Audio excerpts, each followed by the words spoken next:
ये नमो नमः वेद वेदांतर वेदांग विद्यास्थाने देवच विरासतों विचरण ए मारी चेनल अंतर्गत हूँ शास्त्री हितेश जोशी। आज आपणे एक एवा व्यक्तित्व ने मळवा जई रह्या छे के एवी शख्सियत ने मळवा जई रह्या छे के जेमणे कथा वार्तानी साथे पोताना विषय वस्तुमां एक शिक्षक तरीके कारकिर्दी शरू करीने लेखक तरीकेनी कारकिर्दी पण एमां उमेरी छे अने शिक्षकना व्यवसायनी साथे साथे एमणे एमनी लेखन परिचयनी बहु मोटी सिद्धि हासिल करी छे। तेमणे ओवारणा अने सोमनाथना संगम तीर्थो एवा बे पुस्तकोनो पोतानी रचना थई छे। शिक्षकना व्यवसायनी साथे साथे तेमणे तमाम पोताना विस्तारमां फरीने कहो के नागेर प्रदेशमां फरीने आ बधा तीर्थोनी मुलाकात लई अने सोमनाथना तीर्थम संगमोनुं एक आखो समूह नवुं पुस्तक हमणां ज लॉन्च थयुं छे। प्रवीण प्रकाशन द्वारा एमने प्रकाशित करवामां आव्युं छे। तेमज तेओ भजनोनी पण रचना करे छे। आसपासना विस्तारोने फरीने इतिहास अने इतिहासना ओवारणा लेवी एवी जे आपणी लोककथाओ छे के शहादतो छे के वीर पाळियाओ छे के जेमणे पोताना जानना जोखमे आपणा प्रदेशनी सीमाओने गौधनने स्त्रीओने पशुओने बचाव्या छे ए एवुं ओवारणा पण एमणे लीधा छे। एवा मजाना शिक्षक अने नामे एमनुं राम, स्वभावे शांत, निखालस प्रकृति, आम प्राकृतिक माणस अने भजननी दुनियाना माणस एवा भाई श्री शिक्षक रामभाई वाढेरनी पासे आपणे बैठा छीए। नमस्कार रामभाई साहेब। दादा नमस्कार। नमस्कार। आपनुं मारी चेनल में हार्दिक स्वागत छे। अने साहेब तमे तो शिक्षकनी कारकिर्दी अने साहित्यमां तमे आव्या एमां पहेલું पुस्तक तमे ओवारणा लख्युं जेमां आपणा प्रदेशनी जे लोककथाओ छे, बारोटोना चोपड़े जेमनी बिरदावलीओ गवाणी छे, जेमना दोहाओ रचाणा छे, सोरठाओ लखाणा छे, छंदो लखाणा छे, ए पाळियाओमां पोतानी जीव चेतनाने मूकी छे। आजे लोक समूह नात जात वर्ण अने व्यवस्थाना भेदने, सीमाओना भेदने मूकीने जे शहादतो लीधी ओवारणा एटले दुखणा, तो एमां तमे साहेब केम गया? नमस्कार, आप सौने हृदयथी राम राम। बने त्यां सुधी तो हूँ अमारा गामडानी भाषा बोलवा प्रयत्न करीश। सर्वप्रथम हूँ मारो परिचय आपी दूँ आपने। मारू नाम है रामभाई भगवानभाई वाढेर। हूँ मूळ सूत्रापाड़ा तालुकाना लोढवा गामनो रहेवासी। हाल शिक्षक तरीके कामगीरी करूँ छूँ। कुसियानी अंदर अमर शहीद श्री डी.एम. बारड संकुलनी अंदर 2016 थी शिक्षक तरीके सेवा बजावुं छूं। हवे अपनी जीवन रेखा तो घणी लांबी है, टूंकी है, आवुं चाल्या करे छे, पण मूळ वस्तु ए छे के आ जे बधुं थाय छे ए हूँ नथी करतो के माराथी नथी थतुं। ए कुदरती प्रेरणा है, आप सौ वडीलोना आशीर्वाद है अने एमना अनुसंधाने जे पण हृदय में आवे छे ए आपनी समक्ष रजू करवा प्रयत्न करूँ छूं। सर्वप्रथम पुस्तक लखवानी प्रेरणा तो मूळ पायो गणुं तो मारा माता पिता। सर्वप्रथम नानपणथी ज मारा पिताजी छे ए अवनवी वातो संभळावता। एमनी पासे शास्त्रो ज्ञान घणुं बधुं, सत्संगी स्वभाव एमनो। ज्यारे पण डगले न पगले क्यारेक एवुं थाय तो ये सुंदर मजानी कहानी अमारी समक्ष ऊभी करी देता। आनी अंदरथी पण धीमे धीमे घाट मळतो गयो अने आवा साहित्यनो समावेश थतो गयो अने एमांथी कंईक एक स्फुरित एवुं थयुं छे के पिताजीए ज कीधुं छे के आपणने जे आवडे छे, आपणी जे आवडत छे એને લોકો સમક્ષ રજૂ કરવી જોઈએ, જેથી કરીને લોકો પણ ઓળખતા થાય અને આપણી અંદર જે છે એ લોકોને બને ત્યાં સુધી જ્ઞાન આપી શકીએ, પ્રયત્ન કરવો. એ પછીથી થોડું ઘણું લખતો ને આવું કરતો, એમ કોઈ કંઈક વિષય આવે એની ઉપર થોડું ઘણું લખું. જ્યારે હું 2016માં નોકરીએ લાગ્યો ત્યારે ક્લાસની અંદર અવનવી વાતો થતી હોય વિદ્યાર્થી સમક્ષ, ત્યારે ત્યાંથી પણ એ વિદ્યાર્થીના હૃદયની અંદરથી પણ આ વાતનો ઉદ્ભવ થયો અને હું ખૂબ રાજી થયો. ઘણા બાળકો મને કહેતા કે સાહેબ તમે આવી રીતે બોલો છો તો કંઈક લખો. અને એ પછી શરૂઆત તો એવી થઈ છે કે ગામની અંદર ટપા મંડળી હતી, જે આ ગામડાની અંદર જે કીર્તન મંડળી કહે છે, કૃષ્ણ કીર્તન. અને એક દિવસ એ ટપા મંડળીમાં જ્યારે હું હાજર થયો અને બેઠે બેઠે જોતો હતો, એટલે એક ભાણાભાઈ કરીને નામ છે, અમારા ગામમાં એને રાતડિયાથી ઓળખે છે, જો કે અત્યારે તો અવસાન પામ્યા છે. એમણે એક સુંદર મજાનો સુરવીરો વિશેનો એ આખું કીર્તન બોલ્યા અને મને થોડીક અસર થઈ કે આ સુરવીરો કોણ, એમ કે જે એનું નામ કે એના બોલવાથી જો ધરતી ધ્રુજવા માંડે, આવા કોણ એમ. એટલે ધીમે ધીમે વડીલો પાસેથી માહિતી લીધી, મારા પિતાજીને પણ આ બધી વાત કરી, એમણે મને રજૂ કર્યું કે આ બધા સુરવીરો બન્યા છે. એ પછી બારોટજીનો કોન્ટેક્ટ થયો, એ પછી વડીલોના કોન્ટેક્ટ થતાં થતાં બારોટના ચોપડા સુધી પહોંચ્યા. અને એની અંદરથી જે આજથી 263-64 વર્ષ પહેલાં જે ગાયોની રક્ષાતા છે, ટોટલ 136 જણા જે વીરગતિ પામ્યા છે, એમના બારોટના ચોપડાની અંદર એનો ઇતિહાસ જોયો અમે. અને ત્યાંથી અમારી લખવાની શરૂઆત થઈ, પ્રયત્ન કર્યો. પણ દાદા એક અનુભવ એવો છે કે કલમ હાથમાં લીધા પછી હું નથી રહેતો, હું લખતો નથી. કાંઈક અંદરથી અવાજ આવે છે અને વળી એ લખાતું જાય છે. પછી ફરી પાછા આપણે લખેલું ફરી વાંચીએ ત્યારે પોતાને એમ થાય છે કે ખરેખર મેં લખ્યું હશે. આ એક કુદરતી અનુભવ છે. એ પછીથી ધીમે ધીમે આગળ સફર ચાલુ થઈ. આપ જેવા વડીલોને એમની પાસેથી માહિતી મળતી ગઈ અને ધીમે ધીમે ધીમે આપ સૌ થકી હું અહીં સુધી પહોંચ્યો છું. એટલે આ હોવારણાઓની જે કથાઓ છે એ તમારા પ્રદેશ પૂરતી જ છે કે અન્ય કોઈ પ્રદેશમાં તમે ગયા છો? કારણ કે મેઘાણીભાઈ તો બધે ડગલે ને પગલે ચાલીને ગયા. એણે નેસડાઓ જોયા, એણે આસપાસની ગીર જોઈ, માણસોના માન અપમાન બધું જોયું. આપણે તો એ કક્ષાએ નથી પહોંચી શકીએ કારણ કે ત્યારે ટાંચા સાધનો હતા, ચાલીને જવું પડતું. આજે તો આધુનિક ટેકનોલોજી યુગ છે. અને આ પાળિયાઓ તમે ઉકેલવાનો ક્યારે પ્રયત્ન કર્યો છે? પ્રયત્ન કર્યા છે ઘણા બધા. જેટલું આપણી પાસે આવડત હતી, કોઈ મિત્રોની પાસે, એમના દ્વારા બધું સંશોધનો કર્યા છે. પણ મેં શરૂઆત ક્યાંથી કરી કે પોતાના ગામથી. જો મારા જ ગામની અંદર આવી વીરાંગનાઓ બની છે, બરાબર, કે જે એમના ઇતિહાસો આજે પણ લોકમોઢે ગવાય છે. તો એવા સુરવીરો બન્યા છે કે આજે પણ એ વ્યક્તિઓની નિશાનીઓ મૂકતા ગયા છે. એવું નથી કે પાળિયા થઈને જ પૂજાય છે. એ સમયે જે વસ્તુ, મતલબ જે માઢ હતું એ માઢ આજે હયાત છે. એમના જે મકાન છે, જે જૂનવાણી વખતની રબના હજી એ હયાત છે. એ સમયે ગામની અંદર 4 ડેલીઓ હતી, એ ડેલીઓના અવશેષો અત્યારે છે. એટલે મેં શરૂઆત મારા ગામથી કરી.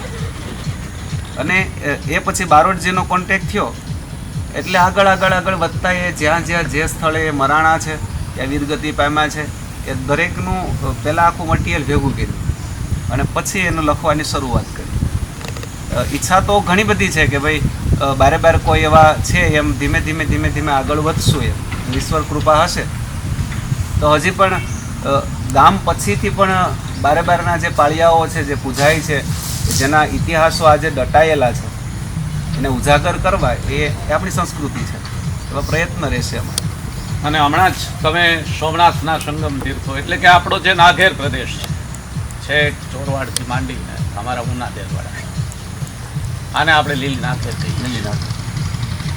આ નાઘેરમાં અનેક તીર્થ સ્થળો છે, સૂર્ય મંદિરો છે, વિશિષ્ટ વ્યક્તિઓ છે. તો એ સંગમ તીર્થોનો તમને કેમ વિચાર આવ્યો કે ભાઈ આ તીર્થસ્થાનોમાં આપણે ફરીએ છીએ તો તીર્થસ્થાનોનો જે ઇતિહાસ છે લોકલ ઘણીવાર જે સ્થાનિક રહેલા માણસોને ખબર નથી હોતી. અગર તો અત્યારની જે આપણી જુવાન પેઢી છે, જેને બહારની પશ્ચિમી સંસ્કૃતિથી એટલા બધા પ્રભાવિત છે કે આપણે ત્યાં સોનું પડ્યું છે એની આપણને મૂલ્ય નથી. તો એ સોમનાથના સંગમ તીર્થો કેમ એવું શીર્ષક કેમ તમને વિચારે? સર્વપ્રથમ તો પરમ કૃપાળુ પ્રભુને મને નિમિત્ત બનાવવો હશે એવું મને લાગે છે. અને આ એક સંગમ તીર્થો એટલે પેલી પાયાની બાબત એમ છે કે જેટલા સ્થળોએ અમે રેખડ્યા છે અને એ આનંદ અનેરો છે, પણ જે વ્યક્તિને મળ્યા છે એમના હૃદયનો અમારી સાથે જે સંગમ થયો છે ને એ મોટો સંગમ. અમે ખૂબ રાજી થયા, તે વ્યક્તિ ખૂબ રાજી થયા, અમારી વચ્ચે જે પ્રેમધારાઓ હોય, અમારા વિચારો રજૂ કરવાની તક મળી. બીજી બાબત, અમે જ્યારે પણ ફરવા જઈએ આજુબાજુનો વિસ્તાર, તો ક્યારેક અમે સાંભળીએ કે અહીં આવા મહાન ઋષિ થઈ ગયા છે, અહીં સંત થઈ ગયા છે, આવી બધી લોકમોઢે વાતો સાંભળતા હતા.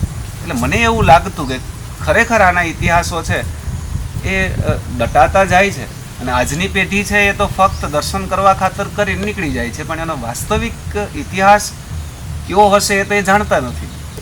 એટલે ખરેખર પેલો મને નિમિત્ત કુદરતે એ રીતે બનાવ્યો છે કે એને ઉજાગર કરવા.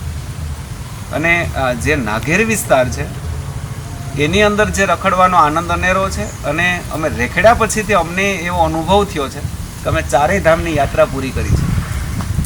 જે વસ્તુ નાઘેરમાં છે ને એ વસ્તુ માની લ્યો ને કે એક સ્વર્ગ છે. કારણ કે જે સોમનાથ દાદા જે અહીં બિરાજમાન છે, હમણાં કાર્તકી પૂનમનો મેળો છે તો એનું મહત્વ કંઈક અનેરું છે કે જે ચંદ્રનો પ્રકાશ જો સીધો પડતો હોય સોમનાથ દાદાની ધજાથી તો એ કંઈક વિશેષતા છે.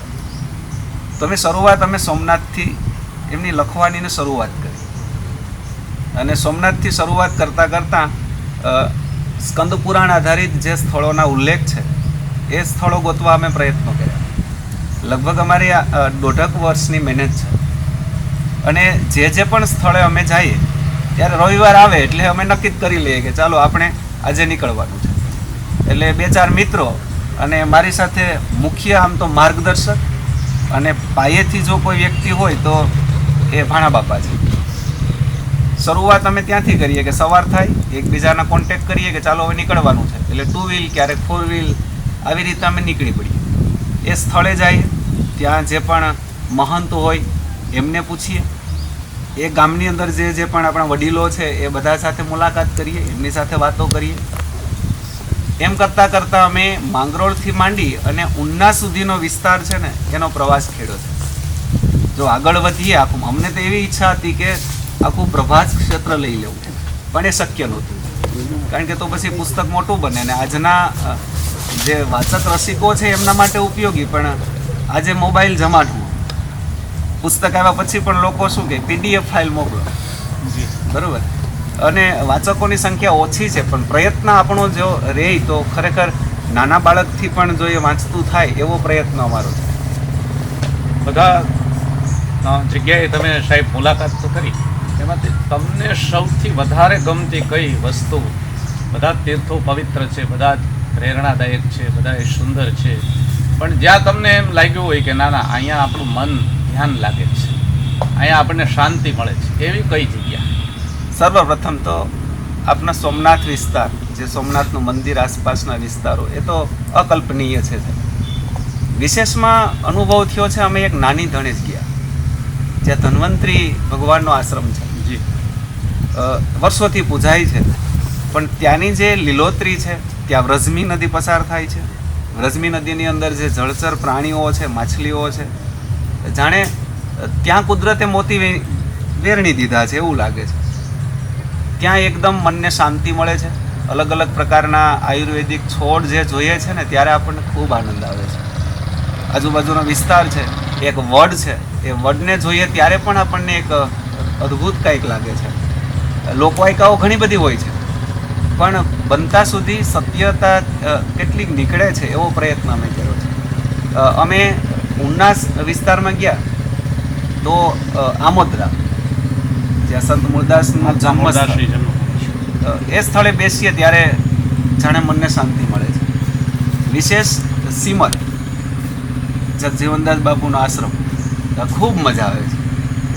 અને સાહેબ ત્યાંનું તો કોઈ વાતાવરણ, ત્યાંના જે લોકો, અમને મળીને ખૂબ આનંદ થાય છે. જો કે અમે દરેક સ્થળે 3 વખત ગયા છે, જો કે આ બધું ખર્ચાળ ખરું, સમય માગી લે છે, પણ જો આપણે પ્રયત્ન ન કરીએ તો આ વસ્તુ છે દટાઈ જવાની છે. મોટે ભાગે અત્યારે એવી પરિસ્થિતિ છે સાહેબ, મૂળ લોકોને મૂળ સ્થળ સુધી જવું પડે. ગૂગલ ઉપરથી ઇતિહાસ લખી લખી નાખવો. બીજાને પૂછીને લખવો છે, પોતાને તો પ્રયત્ન કરવા જ નથી. અને એમ જો ઇતિહાસકાર થઈ જવાતું હોય તો માણસ સાંજે થઈ જાય. પણ આવા ઇતિહાસો ચાલવાના નથી, ચાલશે નહીં. ભલે ગમે એવા પ્રયત્નો કરે કે ગમે એની પાસે લખાવે, એ તો નિષ્ફળ જવાનું છે. પણ સાહેબ આમાં પહેલી પ્રેરણા તો માતા પિતાની, બીજી આ દાદા તમારી સાથે છે એની, ત્રીજી તમે સરસ મજાના ભજનોની પણ રચના કરો છો. તમારો અંતરાત્મા જીવ તમારો શિક્ષકનો, પણ તમારું તાર છે એ ભજન સાથે જોડાયેલા છે.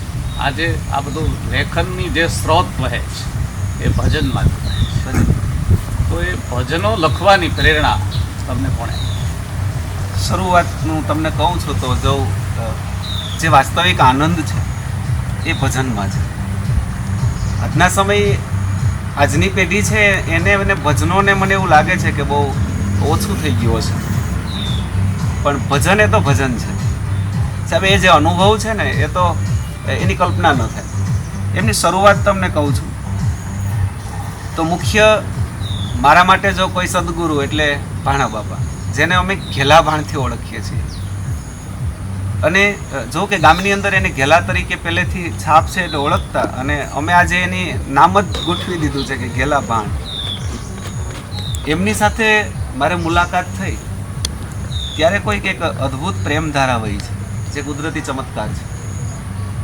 અને એ પછી બંને કોન્ટેક્ટમાં આવ્યા, અને જ્યારે પણ ભજન હોય ત્યારે એ મને ત્યાં દોરી જાય. અને એમાંથી ક્યારેક ક્યારેક આખી રાત અમે બંને સત્સંગો કર્યા કરી. એ કોઈ ભજન છે એનો નિચોડ કાઢીને મને સમજાવે. બાકી પહેલાં ફક્ત ભજન વાંચી લેતા પણ અંદર ન ઉતરતા કે શું કહેવા માગે છે. એ પછીથી એમણે ઘણા બધા ભજનીકો જેમણે લેખા છે, મહાન વ્યક્તિ જે કબીર જેવા, એ દરેકના ક્યાંય ભજનની અંદર મને ન સમજાય એટલે હું પેલો સત્સંગ મંડળી જમાવી જ દઈ. અને ખુલ્લેઆમ પ્રશ્ન દરેક હું પૂછતો રહ્યો, અને ધીમે ધીમે એની અંદરથી રચના શરૂ થઈ. તો જ્યારે પણ બાપા છે એ અંતરો રચી દે કે આ ભજન અને આ કહેવા માગે છે, અને પછી સાહેબ જ્યારે સમય મળે ત્યારે જે બોલપેન હાથમાં લઈ લેવી, અથવા તો ચાલુમાં કોઈ મોબાઈલ, અત્યારે તો સિસ્ટમ છે કે જે ટાઈપ થતું હોય, એ 3 થી 4 મિનિટની અંદર જેમ કેમ પેલી હવા આવી જાય છે અને જે રચના થઈ જાય છે, એક સાથે આખા ભજન રચના થઈ જાય. પછી 3 મિનિટ પછી આપણે કાંઈ યાદ રહેતું નથી. આ એક ચમત્કાર નથી કહેતો, પણ ખરેખર આ શું થાય છે એ આપણને ખબર નથી. એ ભજન આખું રચાઈ જાય છે. ક્યારેક બંને ફોન ઉપર હોય છે, ફોન હાથ કાનમાં હોય છે, અને એકબીજા પંક્તિ બોલતા જાય અને લખાઈ જાય. પછી ફરી પાછા અમે વાંચીએ તો અમને એમ થાય કે આ તો ખરેખર નદીના પાણીનો વળો વહી ગયું છે. પણ જે સાહેબ ભજનનો જે અનુભવ છે ને અનેરો છે. પણ સાહેબ આમાં શિક્ષકની દુનિયા એ વાંચન વિનાની ન હોય. એટલે તમે કેટલા પુસ્તકો વાંચ્યા હશે, અને આ પુસ્તકો વાંચતા આપણા પ્રદેશનો કયો એવો ઇતિહાસ તમને ગમે છે કે જે પ્રેરણાદાયક હોય, લોકોને ગમતો હોય? કારણ કે ઇતિહાસથી તો એવું મોટી સ્ત્રોત છે, એવો મોટો દરિયો છે કે એમાં આપણે જે કરીએ છીએ તો આચમન છે. વિદેશી માણસોએ આવી અને આ અશોકના શિલાલેખો ઉકેલ્યા. એ કાલે એક ભગવાનલાલ ઇન્દ્રજી એવા હતા કે જેણે અશોકનો શિલાલેખ ઉકેલ્યો, અને એ પણ કોઈ અંગ્રેજની પ્રેરણા. ઓસ્ટ્રેલિયાનો માણસ ગિરનાર ઉપર પુસ્તક લખે છે. આપણી પાસે એક વસ્તુ પડી છે, એના વિશે આપણે જાણતા નથી. તો એમાં તમને જે ગમતો હોય એવો કયો ઇતિહાસ?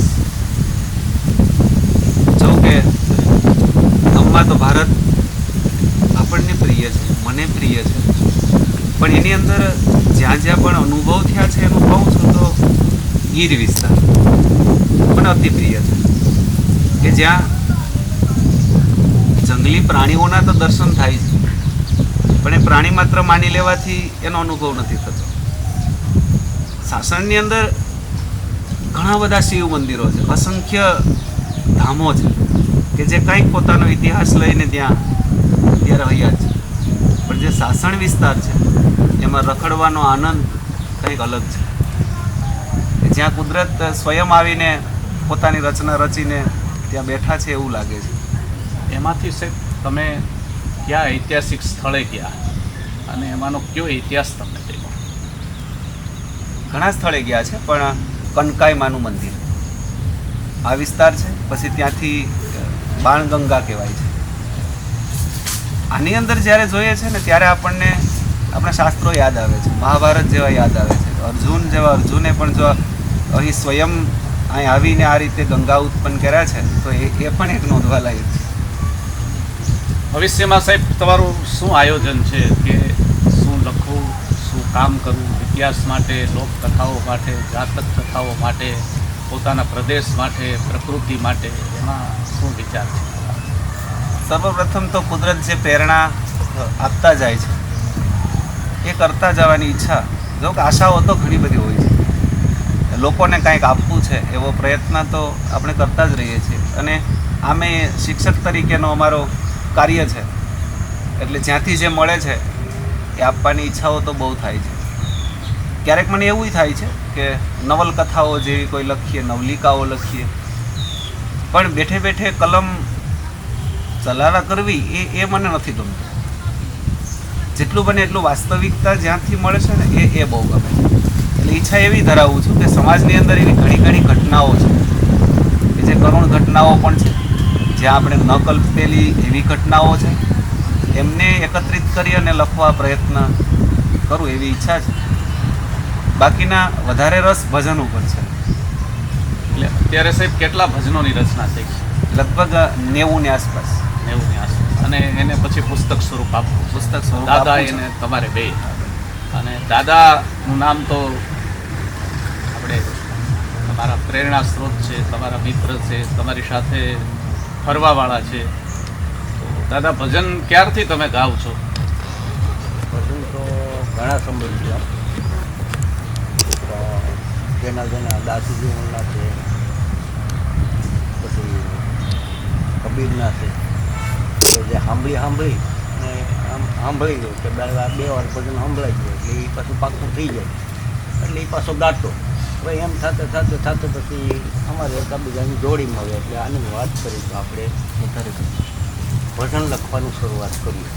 કંઈ શબ્દ પર જેને આપણે પરમાત્મા કંઈ આપે આપણે આપણે ટૂંકમાં લઈએ એટલે અહીંયાથી પછી શરૂઆત કરી. ભજન તો નાનપણમાંથી શરૂઆત છે. ભજન એમ એકાદું ભજન તમે ગાઓ છો અને એની 2-3 કડીઓ આપણે હાર્મોનિયમનું વરસ ગાઈએ. કલા અમે જે રચના કરીએ છીએ હા એમાંથી કોઈ એક એ ભજનનો લગભગ અંતરો ઘણા બધા કલાકારોએ ગાયા પણ છે. એમનો રાગ બેસાડવું ને એ અમારા નંદલાલભાઈ વાળા કરે છે બધું કામ. એટલે વધારે તો એની ગાયકી બહુ સારી છે. તો એકાદ ભજન સંભળાવો.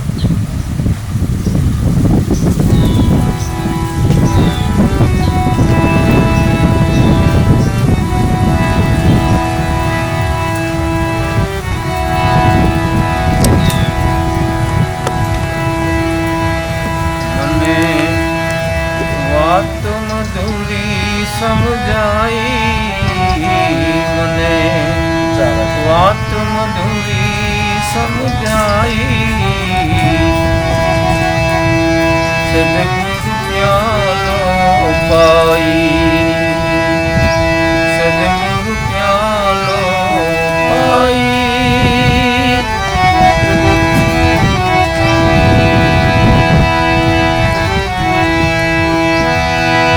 મને પાયો યમી રસ પ્યાલો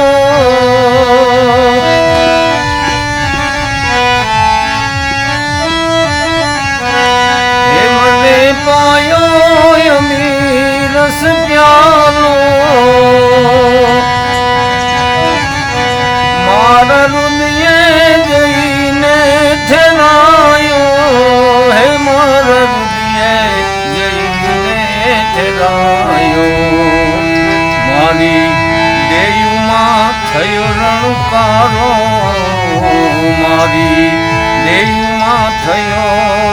પારો સદગુરુ પ્યાલો સદગુરુ પ્યાલો પાઈ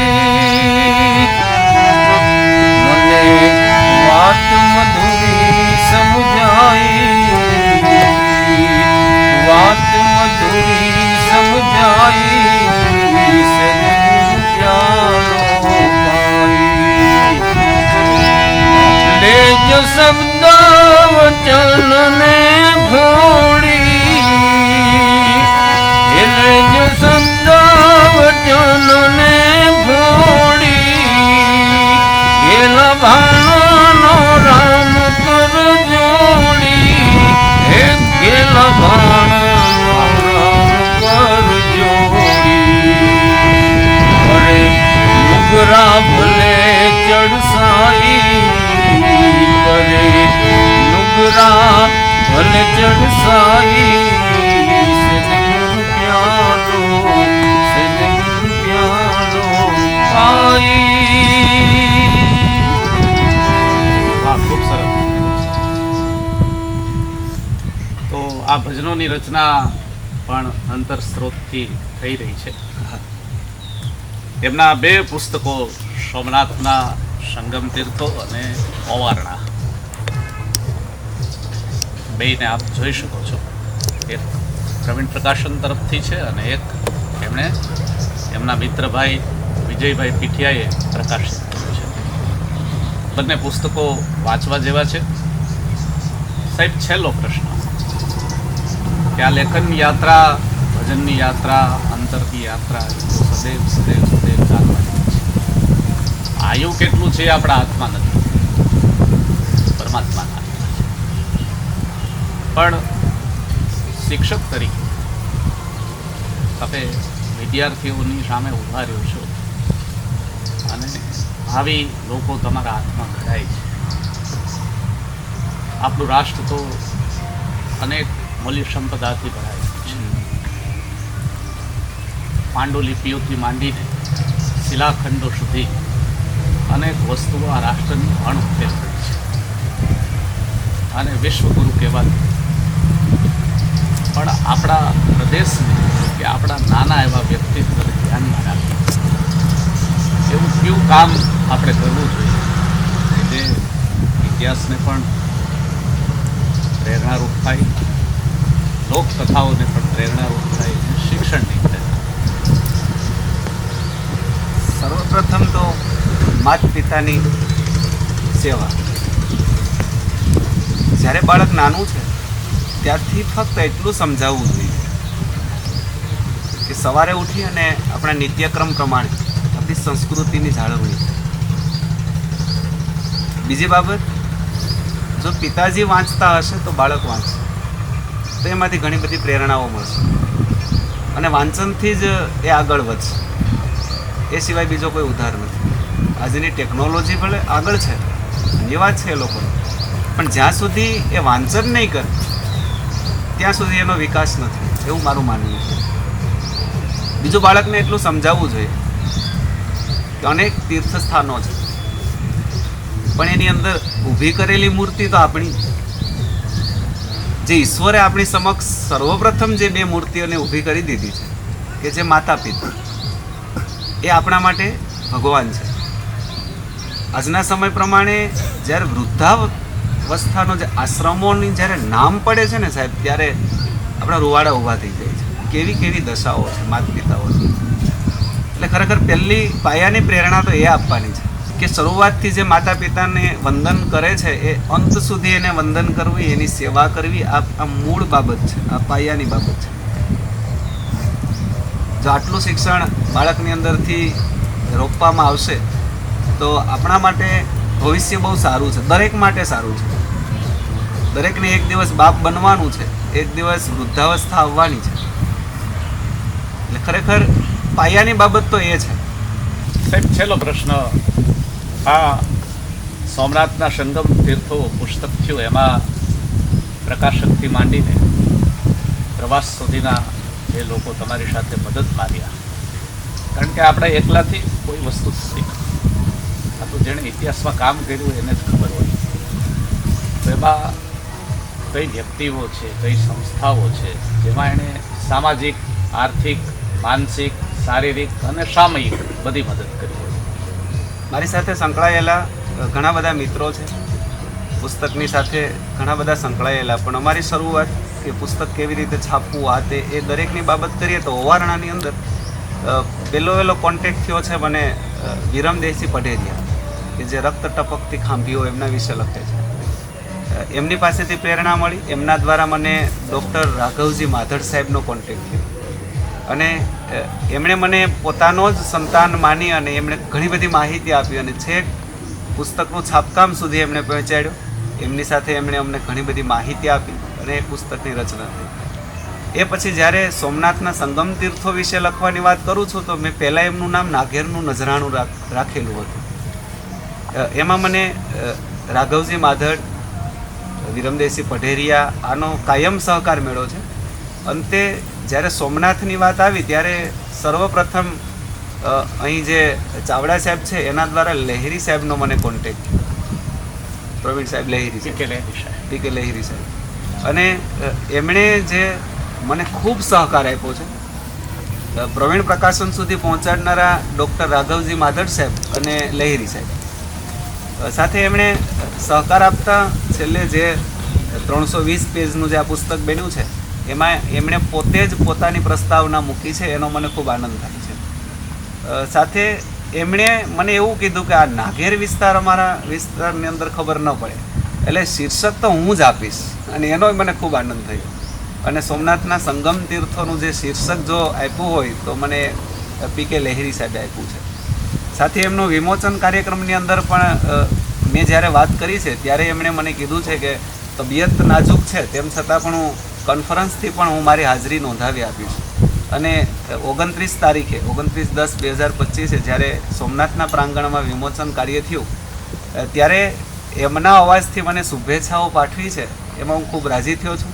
આ કાર્યક્રમની અંદર ડૉક્ટર નાથાલાલ ગોહિલ સાહેબે ત્યાં હાજરી આપી છે, રાઘવજી માધડ સાહેબે હાજરી આપી છે, ઘણા સંતો મહંતોએ, વડીલોએ અને ઘણા લેખક કવિઓએ, જે ઘણા બધા નામો લેવા શક્ય નથી, પણ એમણે આખો કાર્યક્રમને શોભાયમાન બનાવ્યો છે. એનો મને આનંદ છે. એટલે સૌનો હું આભારી છું. છેલ્લે સાહેબ, તમે ભજનોની રચના કરો છો, તમે એમ કહો છો કે હું ગાઉં છું, પણ તો તમને પ્રિય હોય એવું નાનકડું એકાદ ભજન, એકાદ મંત્રો નાનો સંભળાવો. એક ભજન તો મુખ્ય અમારા ભાણ સાહેબ જ બધું બનાવે છે. સાથે સાથે એમના જે લોકનિંદા જેવું એક ભજન છે એ સંભળાવી દઉં. ભારે લાગે દુનિયાદારી, કરે લોક મારા તારી, એ માથે ચાલે કાળની ડારી, કાયા પડશે પર ભારી. પેલી લીધી, કરું છી ના પૈસા લઈને કરે છે કિલોલ, આપવા ટાણે એ મો ફેરવીને ભૂલે બોલેલ બોલ. હે ઉપકારીનું માન કરે નહીં, પછી ખુલે પોતાની પોલ. ભારે લાગે દુનિયાદારી, કરે લોક મારા તારી. એક પ્રભુ પ્રાર્થના જેવું ગીત છે, ભજન છે. અમને તારો ને તારણહારા, અમને તારો ને તારણહારા, ગુરુ શરણનો શાખ બનાવી, ગુરુ શરણનો એ શાખ બનાવી, કરુણા કરનારા મને તારો ને તારણહારા, અમને તારો ને તારણહારા. ખૂબ સરસ સાહેબ, તમે મારી ચેનલમાં જોડાણા અને સમય આપ્યો, મારી સાથે દિલ ઓગાળી અને વાતો કરી, એ બદલ આપ બધાનો ખૂબ ખૂબ આભાર. આપનો પણ આભાર અને સૌ શ્રોતાગણો સૌનો ખૂબ ખૂબ આભાર.